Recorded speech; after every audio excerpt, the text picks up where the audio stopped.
Hello guys, welcome to my YouTube channel nursing factory. So आज मैं आपको बताने वाला हूं, जैसे आपने थंबनेल में देख लिया होगा कि लास्ट में जो टॉपर होते हैं नॉट सेट 5 एग्जाम जो आने वाला है, तो टॉपर किस तरह से रिवीजन करते हैं अपने सिलेबस का, ताकि लास्ट के अंदर वो जल्दी से रिवाइज कर पाए और उनका सिलेक्शन भी जो है इंश्योर कर सके नॉट सेट 5 एग्जाम या आने वाले नर्सिंग ऑफिसर एग्जाम्स में। तो मैं आपको ऐसे बताने वाला हूँ कि किस तरह से रिवीजन करते हैं जो टॉपर होते हैं, वो किस तरह से रिवाइज करते हैं जो एग्जाम के अंदर टॉप करने वाले होते हैं। तो देखो, सबसे पहले आपने क्या करना है, रिवीजन का देखना है। रिवीजन जो होता है ये 3 स्टेप को फॉलो करता है, 3 स्टेप्स होती है वो फॉलो करता है। इसके अंदर मैं बताता हूँ आपको, रिवीजन के अंदर 3 स्टेप्स को फॉलो होता है। तो आपको पता है कि नॉट सेट 5 एग्जाम्स के अंदर चाहे प्री की बात करते हो चाहे मेंस की बात करते हो, मेनली सिलेबस क्या होता है, थ्योरी। तो आपने किसके ऊपर फोकस करना होता है, मेनली थ्योरी के ऊपर फोकस करना होता है। तो पहले आप जो रिवीजन का पार्ट बनाओगे, पहले क्या रिवीजन का पार्ट जो बनाओगे, आप ऐसे इंपॉर्टेंट सब्जेक्ट्स को बनाने वाले रिवीजन का पार्ट, जैसे कि MSN, foundation, ओबीजी, pharma, psychiatric, community. तो इस तरह की जो सब्जेक्ट्स होते हैं, मेन सब्जेक्ट्स होती है, उसको आपने क्या कराना है, रिवीजन का पार्ट बनाना है। तो आपने क्या करना है, फर्स्ट स्टेप के अंदर क्या करना होता है, फर्स्ट स्टेप के अंदर आपने इन सब्जेक्ट्स का, आपके पास जितने भी अवेलेबल नोट्स पड़े हुए हैं उसका एक बार आपने थ्रू आउट आपने रिवाइज करना है, सेल्फ स्टडी करनी है। तो हर जो सब्जेक्ट है, सब्जेक्ट का मटेरियल जो आपके पास पड़ा है उसको कंप्लीट करना है और उसको टिक करना है, डन करना है।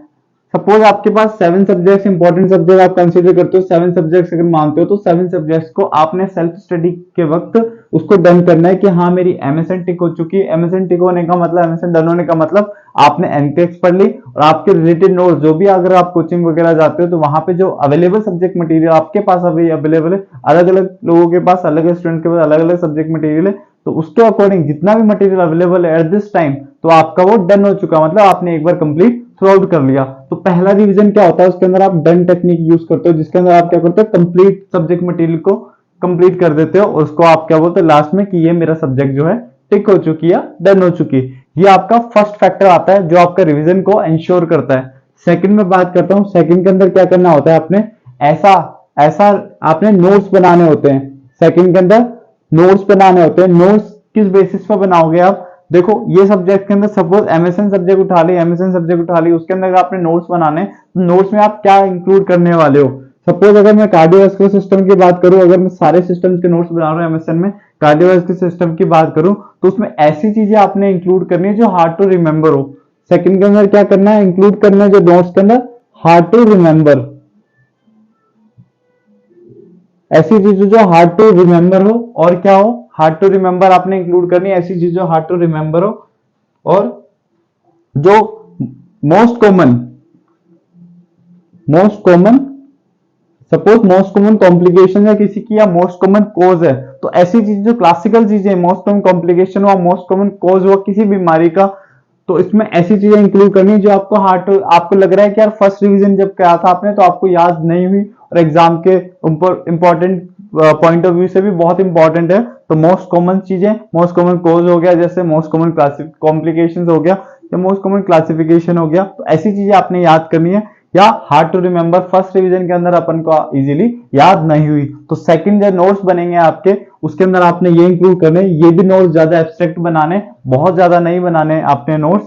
तो सेकंड जो आपका रिवीजन होगा वो क्या होगा, विथ नोट्स होगा। थर्ड में रिवीजन की बात करूं, वो बहुत इंपॉर्टेंट। सो अब बताता हूं, जो थर्ड के अंदर नोट्स बनाने हो, थर्ड फैक्टर जिसके अंदर आप जो नोट्स बनाओगे आपने, इसका जो लेवल होने वाला है वो इजी टू मॉडरेट लेवल का, इसके अंदर जो इंक्लूड करने वाले हो। अब जो सेकंड नोट्स बनाए थे, सेकंड टाइम के अंदर जो नोट्स बनाए थे आपने, उसके अंदर जो रिमेनिंग बच गया था, तो वो इंक्लूड करोगे इसके अंदर, वो चीजें इंक्लूड करोगे, उसका जो लेवल होगा इस नोट का इजी टू मॉडरेट होगा। ऐसी चीजें इंक्लूड होगी जो एग्जाम के अंदर आने वाली है। तो एग्जाम के अंदर कौन सी चीजें आती हैं, बहुत टफ नहीं आती, इजी टू मॉडरेट होती है। जो टफ आने वाली है वो 5-10% आता है, बाकी जो आता है इजी टू मॉडरेट लेवल का आता है, जिसको बाकी सारे भी लोग कर सकें अगर उनको याद है।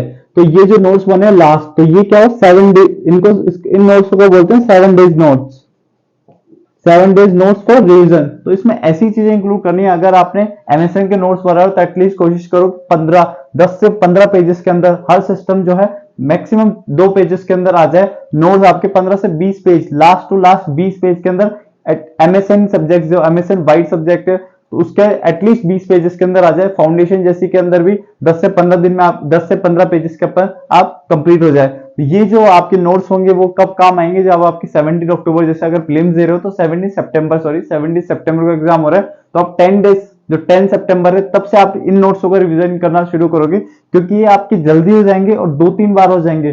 डिपेंड नहीं करता कि आपने कितना पढ़ा है, सिलेबस डिपेंड करता है कि एग्जाम के डेट से आपके रिमेनिंग जो प्रीवियस डेज होते हैं, प्रीवियस 7 to 10 डेज होते हैं, वहां पे आपने कितना रिवीजन किया है, कितना आपने जो चीजें आपने देखी है वो एग्जाम के अंदर आपके याद रहती है। तो इसलिए इसको बोलते हैं 7 days notes, 7 days revision note. इसमें आप इंक्लूड करते हो इजी टू मॉडरेट लेवल की चीजें जो आपको याद नहीं रही, या फिर सेकंड के वक्त जो सेकंड नोट्स बनाए थे आपने, फर्स्ट रिवीजन डन किया था उसके बाद जो नोट्स बनाए थे उसके अंदर आप चीजें अगर उस पढ़ने के बाद भी चीजें याद नहीं हो रही उसके अंदर, तो उसके अंदर से चीजें निकाल के यहाँ पे आप इंक्लूड करते हो कि यार ये तो मुझे याद रखनी ही है, तो इसके अंदर आप नोट्स पढ़ा थर्ड। तो आई होप यहाँ तक आपको क्लियर हो। अगर ये चीजें आप तीनों फैक्टर, फर्स्ट मैंने बताया चीजें डन करनी, सब्जेक्ट डन करना, सेकंड मैंने बताया जो नोट्स बनाने, ऐसी चीजों के जो हार्ड टू रिमेंबर है, most common complication, most common core, इस तरह से जो क्लासिकल जो होती है वो आपने बनाने।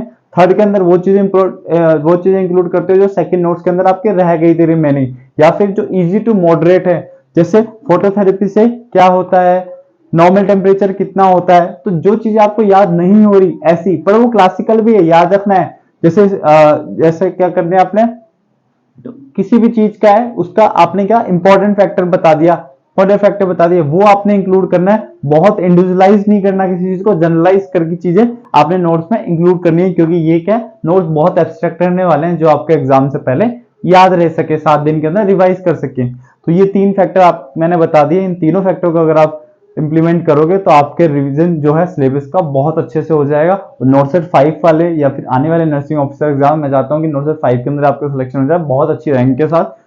तो ये और बाकी आने वाले आप जो शेयर कर सकते हैं, बाकी आने वाले जितने भी नर्सिंग एग्जाम के उसमें आप अच्छी रैंक जो सिक्योर करने वाले हो। तो यहाँ तक वीडियो पसंद आए तो मेरे वीडियो को लाइक करें, चैनल को सब्सक्राइब करें। मिलते हैं ऐसी बहुत ही अमेजिंग वीडियो के अंदर। Bye bye.